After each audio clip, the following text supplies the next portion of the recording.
Bonjour à tous. Donc aujourd'hui, on va finir le chapitre 42 et commencer le chapitre 43.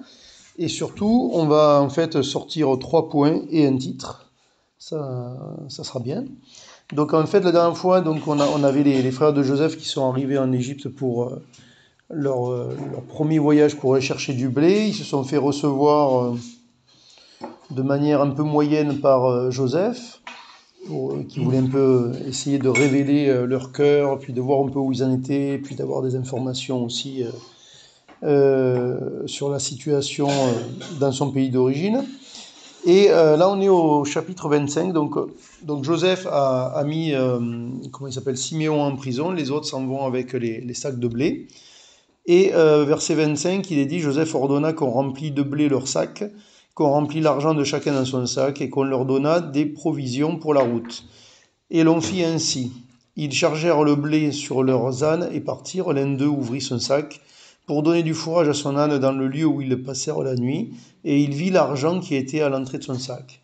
Il dit à ses frères, mon argent a été rendu, et le voici dans mon sac. Alors leur cœur fut en défaillance, et ils se dirent l'un l'autre en tremblant, qu'est-ce que Dieu nous a fait? On va revenir là-dessus. Ils revinrent auprès de Jacob, leur père, dans le pays de Canaan. Ils lui racontèrent tout ce qui leur était arrivé, et ils dirent, l'homme qui est le seigneur du pays nous a parlé durement, et il nous a pris pour des espions. Nous lui avons dit, nous sommes sincères, nous ne sommes pas des espions. Nous sommes 12 frères, fils de notre père, l'un n'est plus, et le plus jeune est aujourd'hui avec notre père au pays de Canaan. Et l'homme qui est le seigneur du pays nous a dit, voici comment je saurai si vous êtes sincères. Laissez auprès de moi l'un de vos frères, prenez de quoi nourrir vos familles, partez et amenez-moi votre jeune frère.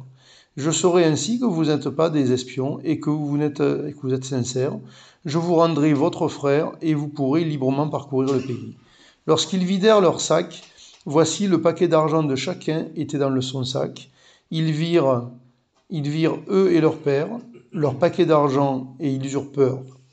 Jacob, leur père, leur dit, vous me privez de mes enfants, Joseph n'est plus, Siméon n'est plus, et vous me prendriez Benjamin? C'est sur moi que tout cela retombe. Ruben dit à son père, tu feras mourir mes 2 fils si je ne te ramène pas Benjamin. Remets-le entre mes mains et je te le ramènerai. Bon, cette déclaration de Ruben, il faut la prendre comme étant une expression plutôt qu'un engagement réel. Puis de toute façon, pourquoi est-ce que Jacob il irait tuer ses petits-enfants en plus s'il perd encore un fils? Enfin, ça n'a aucun sens. Voilà. Le verset 37, pardon. Ruben qui dit en fait je suis garant de Benjamin, tu peux me le laisser, mais en fait la manière dont il formule la chose c'est plus une expression pour expliquer que il est garant que d'apprendre à la lettre, parce que sinon ça n'a pas de sens ni pour Ruben, ni pour Jacob, ni pour personne en fait. Mais comme on sait que la langue hébraïque est un petit peu hyperbolique, ça se comprend. Verset 38, Jacob dit, mon fils ne descendra point avec vous, car son frère est mort et il reste seul. S'il lui arrivait un malheur dans le voyage que vous allez faire, vous feriez descendre mes cheveux blancs avec douleur dans le séjour des morts. On arrive au chapitre 43. La famine s'appesantissait sur le pays. Quand ils eurent fini de manger le blé qu'ils avaient apporté d'Égypte, Jacob dit à ses fils, retournez, achetez-nous un peu de vivres. Judas lui répondit. Alors Judas, il prend un peu la suite de Ruben. Cet homme nous a fait cette déclaration formelle, vous ne verrez pas ma face à moins que votre frère ne soit avec vous. Si donc tu veux envoyer notre frère avec nous, nous descendrons et nous t'achèterons des vivres. Mais si tu ne veux pas l'envoyer, nous ne descendrons point, car cet homme nous a dit, vous ne verrez point ma face à moins que votre frère soit avec vous. Et on continue au verset 6. Israël dit alors, pourquoi? Et là, c'est assez intéressant parce que là, on parle de Jacob, et là, on commence à parler d'Israël. Et dans la suite les chapitres suivants, ça va alterner un peu. Donc, ça n'aura pas forcément une grande signification, mais c'est quand même assez intéressant de voir qu'à un moment donné, c'est un peu comme si jusque-là, on est avec le Jacob qu'on connaît, et là, on va rentrer avec quelqu'un d'autre. Donc Israël dit alors, pourquoi avez-vous mal agi à mon égard en disant à cet homme que vous aviez encore un frère?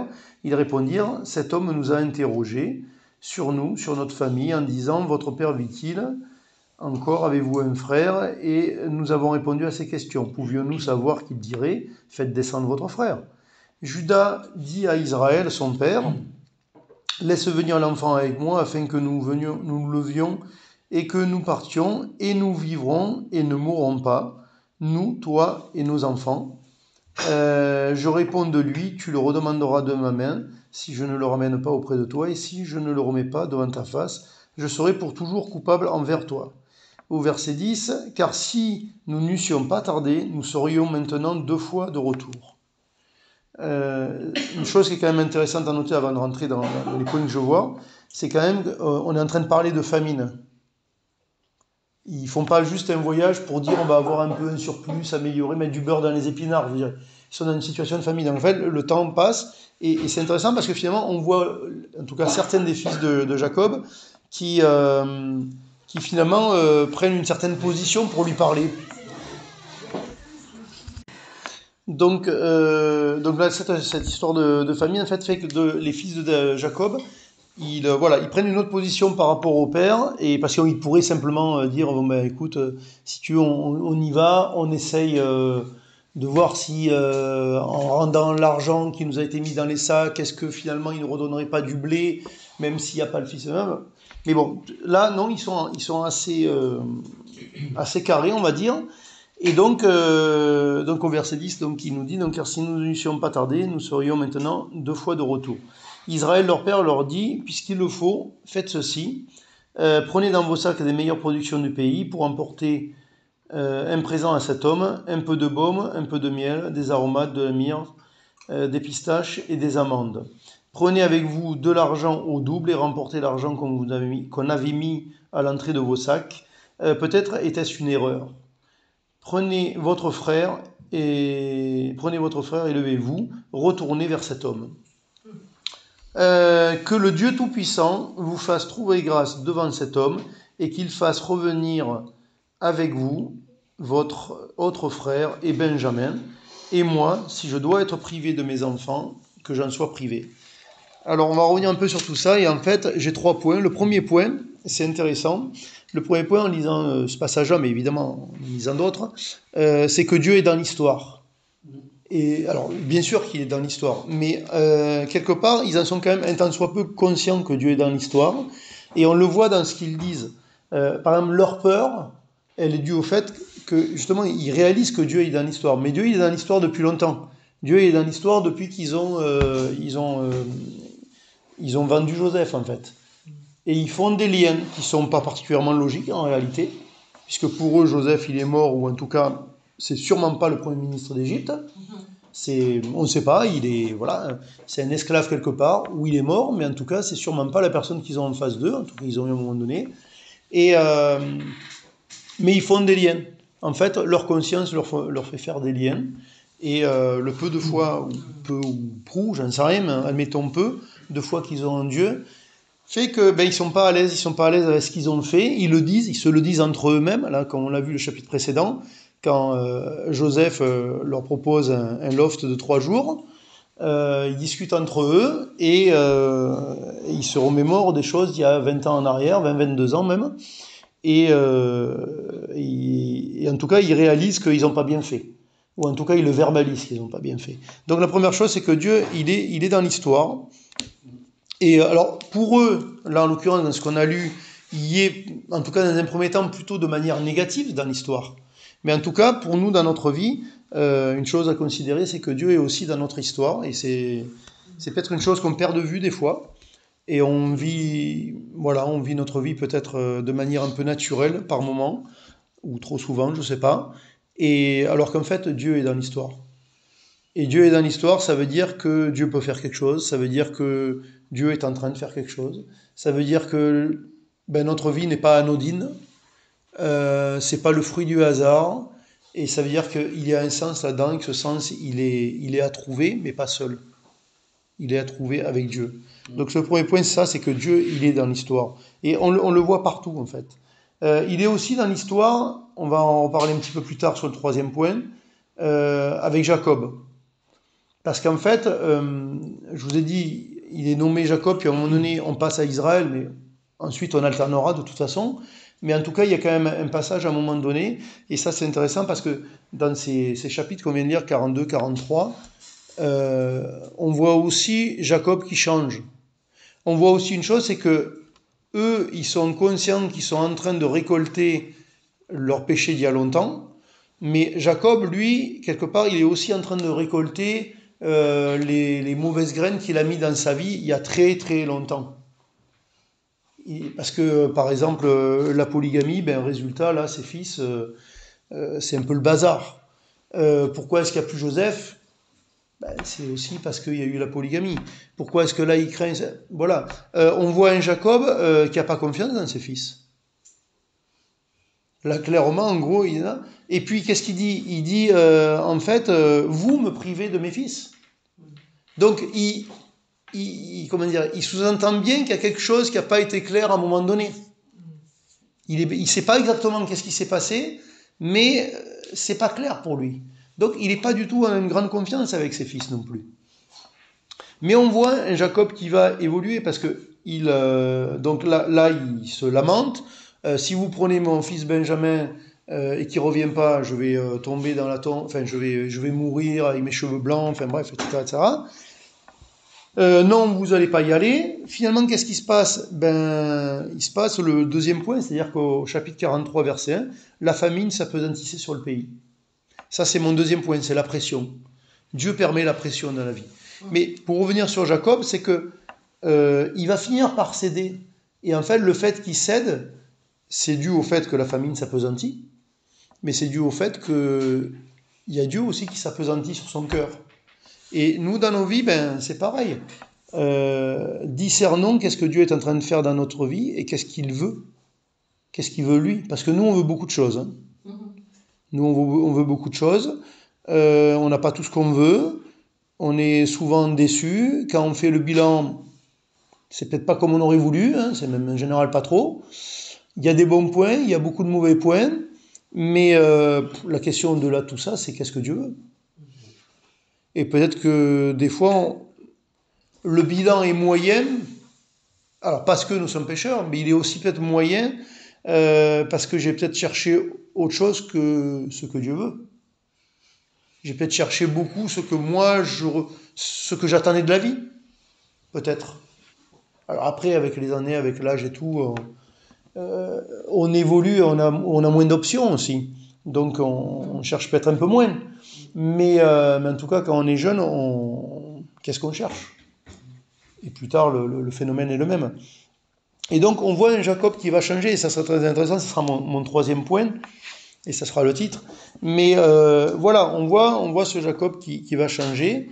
Pourquoi? Aussi parce que Dieu est dans l'histoire. Dieu est dans l'histoire de Jacob, c'est lui qui fait qu'il s'appelle Israël, et c'est lui qui fait qu'il va devenir plus ou moins concrètement Israël. Dans le caractère, je parle. Plutôt que le Jacob que l'on connaît. Et donc, ce deuxième point, c'est la pression. Genèse 43, verset 1, la famine s'appesantissait sur le pays. Quand ils eurent fini de manger le blé qu'ils avaient apporté d'Égypte, Jacob dit à ses fils, retournez, achetez-nous un peu de vivres. Donc en fait, ce que je veux dire par là, c'est que Dieu permet des situations et la vie fait qu'il y a des situations qui nous contraignent. Qu'est-ce que nous faisons avec cette contrainte? Est-ce qu'on essaye juste de tirer le bon côté des choses? Est-ce qu'on essaye juste de faire du bien là-dedans? Ou est-ce qu'on cherche ce que Dieu a pour nous? Et je voudrais vous lire juste quelques versets que vous connaissez tous, en 1 Corinthiens 13. Pas pour réexpliquer tout, mais juste, vous allez voir, en 1 Corinthiens 13. Il est dit, donc quand je parlerai les langues des hommes et des anges, si je n'ai pas la charité, je suis un airain qui résonne ou une cymbale qui retentit. Quand j'aurai le don de prophétie, la science de tous les mystères et toute la connaissance, quand j'aurai même toute la foi, ce serait pas mal ça d'avoir toute la foi. quand j'aurai toute la foi jusqu'à transporter des montagnes, si je n'ai pas la charité, je ne suis rien. Quand je distribuerai tous mes biens pour la nourriture des pauvres, quand je livrerai même mon corps pour être brûlé, si je n'ai pas la charité, cela ne me sert de rien. Et pourquoi je prends ça? C'est pour dire que la vie nous contraint, Dieu, par-dessus le marché, nous contraint en utilisant cette vie. Et qu'est-ce que je comprends à ça? Est-ce que je comprends que, un peu comme les fils de Jacob, ah, j'ai peur, ah oui, là, ouais, non, ça craint, parce qu'en fait, je suis en train de me faire rattraper par mon péché. Est-ce que je comprends juste ça? Ou est-ce que je vais rencontrer celui qui permet tout, celui qui est dans l'histoire, et celui qui a peut-être quelque chose à me communiquer? Et pour ce faire, il faut que je fonctionne avec un autre logiciel que le logiciel de base. Le logiciel de base, c'est « Ah, j'ai pas bien fait, je mérite ça. Ah, j'ai pas bien fait, on va essayer de s'améliorer. Ah, Dieu il dit que ça c'est bien, ça c'est mal, on va essayer de s'attacher à ça, on va essayer d'éviter ça. » Voilà, on va rencontrer un Dieu sur une base morale. Et en fait, Dieu ne nous attend pas là. Il nous attend plutôt sur la base de ce qu'on lit en 1 Corinthiens 13. Je veux dire, mais quel est le rapport? Le rapport, c'est la motivation, la raison pour.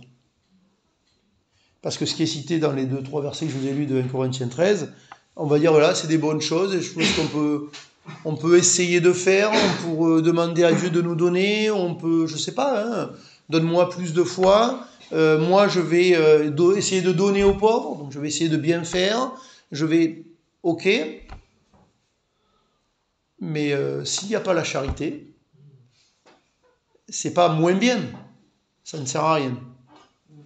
C'est pas moins bien, hein. Ça sert à rien du tout. Moi je dirais, non, attends, on va se reprendre là. Que le plan de Dieu, ça soit plus haut que simplement distribuer des biens, de l'argent, du machin, je l'entends, mais c'est pas rien, ça sert à quelque chose. Non, ça sert à rien. Et vous savez pourquoi ça sert à rien? Ça sert à rien parce que Dieu s'intéresse à vous. Vous savez, quand on va dans la rue, là, on est allé dans la rue, ceux qui sont plutôt sur une position d'opposition, ils vont vous dire, oh mais roi dans la tête de ce monde, roi le mal, roi ceci, roi cela, s'il y avait Dieu, ça ne devrait pas être comme ça. Et Dieu, il a rien promis là-dessus. En tout cas, pas dans le timing dans lequel nous sommes. Il a promis le millénium.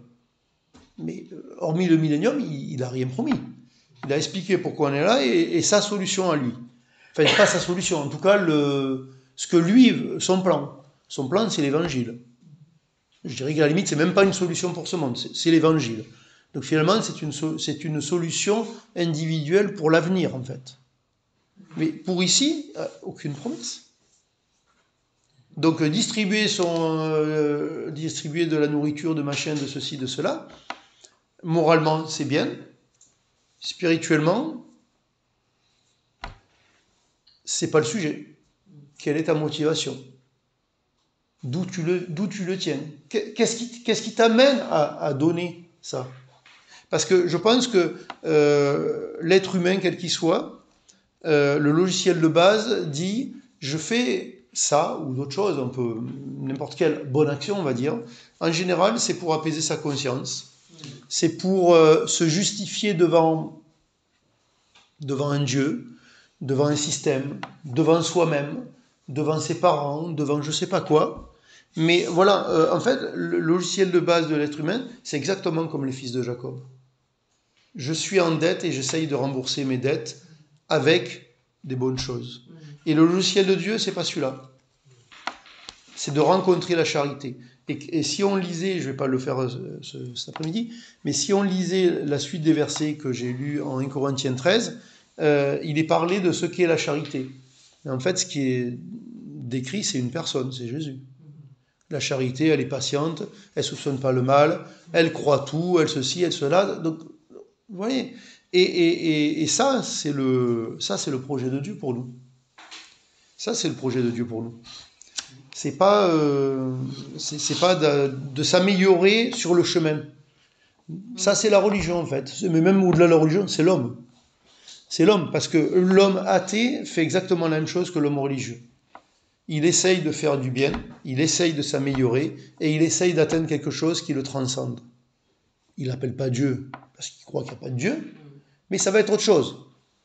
Ça va être la famille, ça va être le couple, ça va être les enfants, ça va être un travail, ça va être la nation, ça va être un projet, ça va être une aide humanitaire, ça va être tout ce que vous voulez, et ça sera bien. Mais ça sert à rien. Du point de vue de Dieu, ça sert à rien. C'est pas la charité, c'est pas la motivation qu'il faut, et surtout, il n'y a pas de rencontre avec celui qui est tout. Donc voilà. Donc la pression, elle est là pour nous amener quelque part à ce point-là. Et du coup, le troisième point que je voulais voir avec vous, le troisième point, je vais l'appeler s'abandonner. Alors, on va lire juste un verset dans le premier temps, mais ensuite, on va lire une série de versets pour voir l'évolution de Jacob dans ces deux chapitres, en fait. Donc, le dernier verset qu'on a lu, en fait, 43-14, que le Dieu Tout-Puissant vous fasse trouver grâce devant cet homme. Donc déjà, il y a une prière, il y a une référence au Dieu Tout-Puissant, et il faut se trouver grâce devant cet homme, et qu'il laisse revenir avec vous votre autre frère et Benjamin. Et c'est là où Jacob change complètement. Et moi, si je dois être privé de mes enfants, que j'en sois privé. Ça, quand ils sont revenus d'Égypte, donc la fin du chapitre précédent, quoi, ça, ils ne pouvaient pas le dire. Ils pouvaient dire, vous me privez de mes enfants. À un moment donné, je ne sais pas si je l'ai lu, ou si c'est dans le chapitre d'avant, à un moment donné, il dit en fait, ah oui, c'est ça, au chapitre 42, au verset 36, Jacob, leur père, leur dit, vous me privez de mes enfants, Joseph n'est plus, Siméon n'est plus, et vous prendriez Benjamin. C'est sur moi que tout cela retombe. Mais il n'y a que toi, Jacob, qui souffre dans ce monde. Mais il n'y a que toi. Je veux dire, mais tout le monde en a après toi, je veux dire. Tout tourne, le vent, il est défavorable, mais que pour toi. Ben, il a changé. Il a changé parce que la famine s'est appesantie, parce que Dieu fait quelque chose dans son cœur, parce que les années ont passé, parce que Dieu n'a pas rien fait pendant 20 ou 22 ans où Joseph n'était pas là, dans le cœur de Jacob. Dieu n'a pas rien fait. On ne sait pas ce qu'il a fait, on ne le voit pas. Et on ne le voit peut-être pas des fois dans notre cœur, on ne le voit sûrement pas dans le cœur des autres, mais Dieu est dans l'histoire et Dieu a fait quelque chose. Et donc on voit un Jacob qui a changé. On voit un Jacob qui, là, il dit, et moi, si je dois être privé de mes enfants, que j'en sois privé. Et ça, c'est très important, parce que, alors juste pour le développement de Jacob, on a vu le verset 6, le verset 11, il nous dit aussi quelque chose.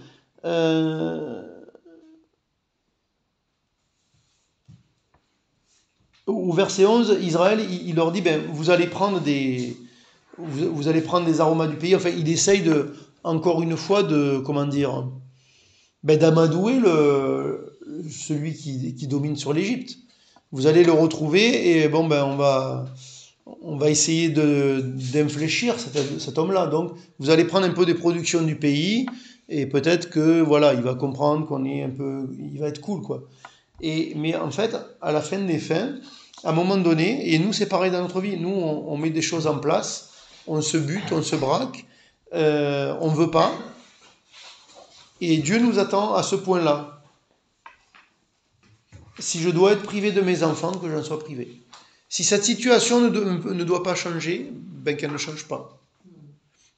Moi j'aime beaucoup, c'est le chant de Lauren Daigle que Martin chante, là, c'est lequel? C'est Trust. C'est dans celui-là. Ouais, c'est celui-là, ouais. Je crois en toi, mais où en fait elle dit, tu le diras mieux que moi, mais elle dit en fait, elle prend la situation de Moïse et elle dit, si les eaux ne s'écartent pas, je croirai quand même en toi. Si les montagnes, elles s'abaissent pas, je crois. Enfin, en gros, si tu me donnes pas ce que je te demande, je croirai encore en toi. Pourquoi? Parce que la foi, c'est ça. La foi, en fait, en réalité, c'est pas de faire déplacer les montagnes, c'est de croire Dieu quand il n'y a rien. C'est de continuer de croire en Dieu quand il n'y a rien. C'est de continuer d'avoir une confiance et une relation avec ce Dieu, alors qu'en fait, il ne me rapporte rien. Il ne me rapporte rien. Et vous savez, si on pense que Dieu doit nous rapporter quelque chose, un jour ou l'autre, on sera déçu et ça peut être définitif. Ça peut faire qu'on va claquer la porte. Mais définitif pour ce temps-là. C'est-à-dire que j'ai toujours cru et attendu après un Dieu qui répond aux prières, après un Dieu qui me fait du bien, après un Dieu qui fait qu'à la fin je vais m'en sortir, etc., etc. Et qu'est-ce que je fais quand c'est une impasse? Est-ce que je fais comme Samson? Vous vous rappelez l'histoire de Samson? Samson, c'est que des victoires. Mais bon, à un moment donné, le peuple ne le suit pas. Et bon, il la joue pas très bien avec Delilah. Et il la joue surtout avec beaucoup de présomption. Il pense que les dons de Dieu, en fait, finalement, ils sont à lui. Et quand on lui coupe les cheveux, il n'a plus de force, il se fait attraper, on lui crève les yeux. Et là, il pourrait dire, moi, j'ai cru que Dieu était toujours de mon côté, et là, il l'est plus. Fin de l'histoire. Ben Samson, il est très spirituel. C'est pas fin de l'histoire. Les cheveux, ils repoussent. Je tourne la meule. Et à un moment donné, on me prend pour un clown dans le temple de Dagon. Et moi, je pousse les piliers. Et il tua plus de Philistins dans sa mort qu'il en tua dans sa vie. Il a compris la grâce de Dieu. Il a compris que son Dieu était encore là. Même avec ses yeux crevés, avec son don qui est plus là, etc. Et nous, en fait, on a besoin de rencontrer Dieu à ce point-là. Et vous savez, je vais vous lire juste quelques versets, parce que on va dire cet abandon de Jacob ici, ça me fait penser à un autre abandon qui, bon, ensuite, après, ça se passe un peu moins bien, mais en tout cas, sur le moment, ça se passe, enfin, la réaction est très bonne. C'est Job. Job, au chapitre 1, verset 20-22, donc à la fin du chapitre, quand il perd tout, le pauvre gars. Pour le coup, sur le bien et le mal, il a rien à se reprocher, et puis bon, il perd tout. Et chapitre 1, verset 20 à 22, il est dit « Alors Job se leva, déchira son manteau et se rasa la tête, puis se jetant par terre, il se prosterna, et dit « Je suis sorti nu du sein de ma mère, et nu je retournerai dans le sein de la terre. L'Éternel a donné et l'Éternel a ôté, que le nom de l'Éternel soit béni. » En tout cela, Job ne pécha point, et surtout, Job ne pécha point, et comment est-ce qu'il fait pour ne pas pécher? Et n'attribua rien d'injuste à Dieu. Le piège de l'épreuve et le piège de l'absence de Dieu, c'est d'attribuer des choses mauvaises à Dieu. Je souffre, c'est à cause de toi. La situation n'est pas normale, c'est à cause de toi. Ce monde, il est mauvais, c'est ta faute. J'ai pas eu ça dans ma vie, c'est pas normal et c'est ta faute. Etc. Alors on le verbalise ou on le verbalise pas. Hein. Déjà, en général, devant les gens, on va pas le verbaliser. Éventuellement, on le verbalise dans nos têtes. Mais le problème, c'est qu'on le verbalise dans notre vie. Ça, c'est sûr, par contre. Quand on reproche des choses à Dieu, en fait, dans notre vie, on va le verbaliser. Peut-être pas avec nos douches, mais avec notre vie, oui. Avec nos choix. Sous-entendu, j'ai donné, je me suis fait avoir, je me retire. Oui, mais qui t'a dit qu'il y avait rémunération derrière, et surtout selon les termes que toi tu attendais? Rémunération, oui, au ciel. Il y aura le tribunal de Christ et les bonnes œuvres seront récompensées et on ne brillera pas tous pareil, on n'aura pas tous la même résurrection. Mais ici, à part souffrir, persécution, si, ce qui est promis, c'est de souffrir, c'est des persécutions, c'est une vie pas forcément simple. Mais par contre, c'est la présence de Dieu en nous. Et si je cherche autre chose, si je cherche les couronnes de laurier, c'est comme ça, oui, de laurier plutôt que la présence de Dieu, eh bien, je ne cherche pas la charité. Je ne la trouve pas. Et à un moment donné, comme toujours avec le diable, le compte, il n'est pas bon. Le compte, il n'est pas bon. Parce que nous sommes limités, nous sommes pécheurs. Le compte, il n'est pas bon. Ce monde, il est pécheur. Les gens sont pécheurs. Le péché original, originel, il est là. Et on n'y peut rien. Sauf de s'accrocher à la bouée qui est Jésus. C'est comme, je vais prendre un exemple qui est idiot, vous vous rappelez Ulysse. Ulysse, qu'à un moment donné, il veut entendre les sirènes, mais il sait que s'il les entend, il va être attiré vers elles et il va partir en naufrage. Qu'est-ce qu'il fait? Il se fait attacher au mât. Nous, à quoi est-ce que nous sommes attachés? Est-ce que nous sommes attachés à Jésus? Parce que si nous ne sommes pas attachés à Jésus, nous allons suivre les sirènes de ce monde ou être écrasés par les difficultés de ce monde. Parce que nous ne sommes pas forts. Et nous ne le serons jamais. Nous ne sommes pas à la hauteur. Et nous ne le serons jamais. Par contre, on peut être attaché à Jésus. Et une autre chose, c'était quoi? Oui, 2 Corinthiens 1. Ça, c'est une phrase, c'est Paul qui le dit, ça. C'est très intéressant, à un moment donné. 2 Corinthiens chapitre 1, au verset 8 à 10. Il dit, donc il explique aux Corinthiens qu'il a été dans des situations compliquées. Il a été, oui, on va dire, oppressé. Pour le coup, il y a eu la pression, il y a eu des difficultés, des persécutions, des grosses problématiques pour lui. Bon, et puis après, quand on lit le livre des Actes, on connaît un peu le contenu de la chose. Et au verset 8, il dit, nous ne voulons pas, en effet, vous laisser ignorer, frères, au sujet de la tribulation qui nous est survenue en Asie, que nous avons été excessivement accablés au-delà de nos forces. C'est drôle parce qu'ailleurs aux Corinthiens, il leur dit, Dieu ne nous tentera pas au-delà de nos forces. Et là, il dit, nous avons été donc accablés au-delà de nos forces, de telle sorte que nous désespérions même de conserver la vie. Verset 9. Et nous regardions comme certains notre arrêt de mort, afin de ne pas placer notre confiance en nous-mêmes, mais de la placer en Dieu qui ressuscite les morts.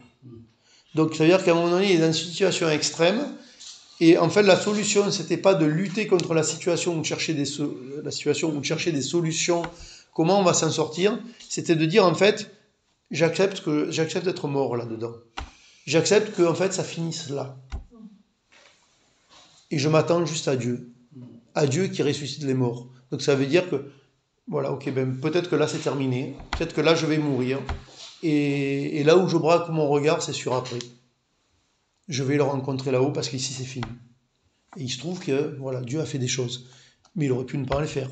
Mais ça ne change rien, puisque eux, ils ont déjà accepté leur arrêt de mort. Donc à partir du moment où tu acceptes l'idée que tu es mort, tu luttes plus pour vivre. Tu es mort. Donc tu t'attends à celui qui peut ressusciter dans la situation ou après. Comme Daniel et les amis de Daniel. Situation extrême, bon, parce que contexte difficile et parce que intégrité totale de Daniel et de ses amis. Et en face, tu te retrouves à être jeté dans une fosse, etc. Et là encore, ben, en fait, le discours notamment des amis de Daniel, il est de cette teneur-là. Ils ont accepté eux aussi leur arrêt de mort. Au roi, on ne va pas adorer ta statue, même si tu nous jettes dans une fosse avec des lions qui vont nous bouffer. Non, on ne va pas. On va continuer de croire et de confesser le Dieu que nous connaissons, et parce que nous le connaissons, eh ben, nous acceptons que peut-être demain c'est terminé. Et vous savez, quand nous ne faisons pas ça, nous passons notre vie à lutter pour être vivants. Pour être vivant dans les situations, ben pour être vivant, mais tout court en fait. On va se battre pour vivre, mais pour que bios, ce corps, continue de vivre. Alors qu'en fait, de toute façon, nous sommes déjà morts. Un jour ou l'autre, il y aura une dalle avec votre nom, l'année où vous êtes né, l'année où vous êtes décédé. C'est pas fait, mais c'est fait en fait. C'est fait. Le temps va s'écouler et à un moment donné, ça sera fait. Et dans les situations, au lieu de chercher à vivre, et naturellement finalement, et sans Dieu, ben, cherchons Dieu en acceptant la mort qui est là au milieu. Acceptons de mourir là-dedans. Et du coup, la chose qui est intéressante, c'est que quand Jacob, Israël, accepte cette mort, donc en laissant partir son fils et en disant que ben, si je dois plus revoir mes enfants, ben, que je les revois plus, en fait, hein, en même temps, il est humble. Il est dans une attitude qui est correcte devant Dieu. Il est humble. Et, et le titre du message, je termine là-dessus, en fait, c'est Ainsi soit-il. Ainsi soit-il. Est-ce que ma vie, c'est un ainsi soit-il? Ou est-ce que ma vie, c'est je vais me réaliser, je vais tout changer, je vais y arriver, on va encore s'en sortir, etc., etc. La vie que Dieu nous propose, c'est un ainsi soit-il, afin de ne pas faire Dieu menteur et de pas d'avoir rien, de ne pas avoir de reproches envers Dieu en fait. Et vous savez, on peut arriver à ce point-là si on connaît la parole correctement et que on comprend ce que Dieu a promis et ce qu'il n'a pas promis. Et qu'on arrête de se raconter des histoires.